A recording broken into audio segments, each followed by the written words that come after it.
Hi, Rick. How are you? Good morning, Brett. How are you this morning? I'm hanging in there. Great to be joined by Brett Pfaneuf this morning. Exciting times as the 400th anniversary of the Mayflower voyage here to North America, and that's caused reason for an autonomous ship that is just set to be launched across the Atlantic in 2020, kind of to commemorate the anniversary of the Mayflower in 1620, and IBM Think. At the IBM Think Summit, this is where IBM announced all this. And Brett, kind of give the listeners and viewers here just a quick overview of what's going to happen. Well, we're building, as you said, an autonomous ship that's a completely unmanned vessel that will cross the Atlantic September 2020 to commemorate the original voyage of the Mayflower. And it's designed to do all sorts of research at sea. But most specifically, I'm interested in the integration of the artificial intelligence from IBM into the vessel so that it can, in the future, sort of plan its own research, if you will. Again, nobody on board. It's an artificial captain that will navigate us from Plymouth to Plymouth, and hopefully we'll learn a lot about the ocean and about how to deploy this kind of technology at sea in so doing. Yeah, we've read and saw a lot on in the last years on drone technology, autonomous cars. I've ridden in.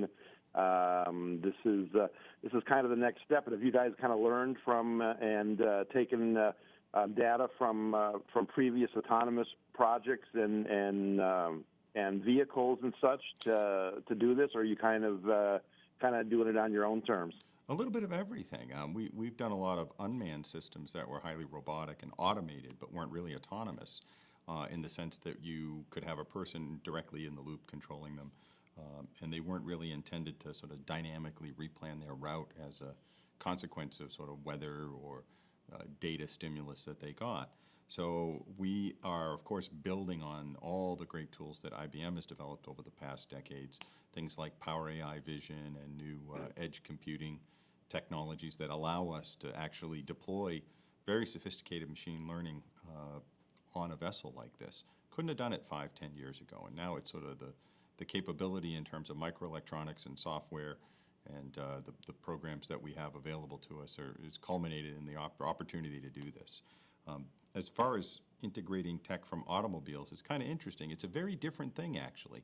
So an autonomous car is working in a prepared environment with lots of regulations and streets and signs, and it's also designed to carry people around. So it's subject to a lot of different constraints, and of course it goes much faster, and there's lots more of them. But with this ship, there isn't that much out there to hit, we hope, and everything happens a lot slower. And the vessel itself is designed to be completely unmanned from inception, so there's no place you could even get in or on it. And it's not a prepared environment. We have to contend with the natural world in its rawest form at sea. Yeah, we're with Brett Pfaneuf. He's the managing director of the Mayflower autonomous ship, set to be launched in September of 2020. Brett, what about? I know that the ship has a lot of current technology on it, but with the research pods on board, does this give IBM a chance to try a lot of new things, throwing it right into the fire, see what works and what doesn't? Well, I'm sure they will, and they've been incredibly helpful providing all the tech we need that'll be built into the ship. The research pods are really relegated for use by universities. We've got the University of Birmingham, University of Plymouth, and many others that are providing all sorts of scientific payloads that we'll deploy at sea. So we'll look at suspended microplastics, we'll look at zooplankton, we're going to look at the basic stuff like seawater temperature. We're going to map sea level height using very precise GPS that we've been provided by another sponsor, and look at really just collecting as much data as we can about the environment to help us make better decisions about managing it in the future. And where IBM comes into that is they're great at big data. So once you have all that data, you have to turn it into information. And we're on the cusp of being able to do that right at sea on the boat. So that'll evolve over time, and working very closely with them to be an increasingly powerful tool for understanding our natural world.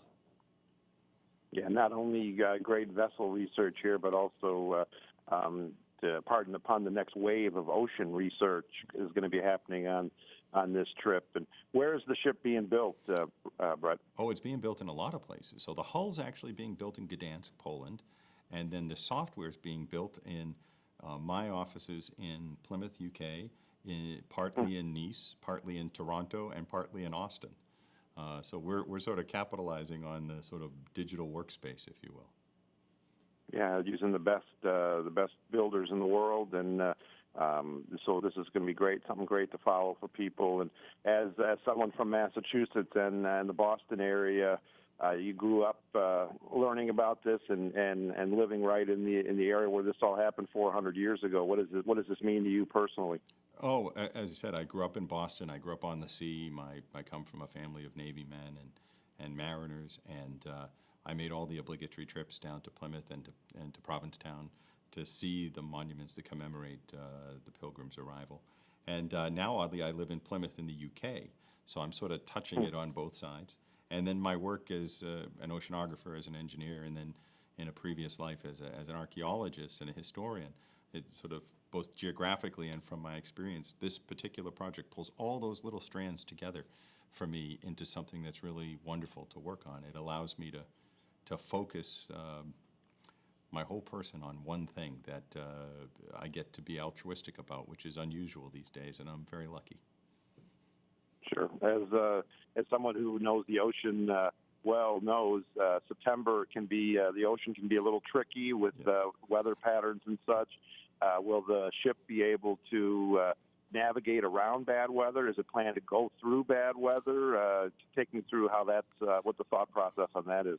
Well, I think it'll inevitably go through some bad weather at some point, hopefully not too bad. But yes, we'll be connected to a satellite network, and we'll be talking to the Weather Channel, or the Weather Company, I should say, which is owned by IBM as well. So they're going to be feeding us lots of extremely detailed weather models so that the ship itself will know what kind of weather it's going to encounter as it moves across the ocean, and it can dynamically replan its own route to optimize either for efficiency or for safety, depending on the goal we set for it. In this case, go to Plymouth.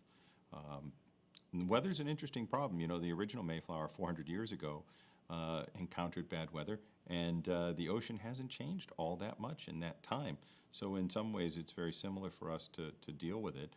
But for us, it's much safer because there aren't any people present, and we don't have to worry about them. And that's really the goal with this, is to make it safer to do research at sea and to be able to extract more and more information about our environment and proliferate that out to as many scientists who might want to work on it and not have to have them there getting bored or tired or distracted or injured potentially when they encounter inclement weather. Yeah, Jim Cantori from the Weather Channel would probably love to be on that ship when it's going through some bad weather. But, We'll lash him to the deck if that's what he wants. He's in all the bad hurricanes and tornadoes, so this would be the logical next step. Wrapping up with Brett Phaneuf, Managing Director of the Mayflower Autonomous Ship. And Brett, where can my viewers and listeners go for more information, not only on the buildup of the ship, but follow when the journey actually takes place? Well, the best place to go is just search for IBM Newsroom, and you'll find us there. And then you can also get information at promare.org, promare.org. It's the nonprofit that I run with friends that's financing the ship's construction. We'll be following it, Brett, as we head into the Thanksgiving holiday and the holiday season. This is something great to keep in the back of people's minds. And good luck with everything. Thanks for joining me today. Oh, you're welcome, and have a great, happy Thanksgiving. Thank you, Brett.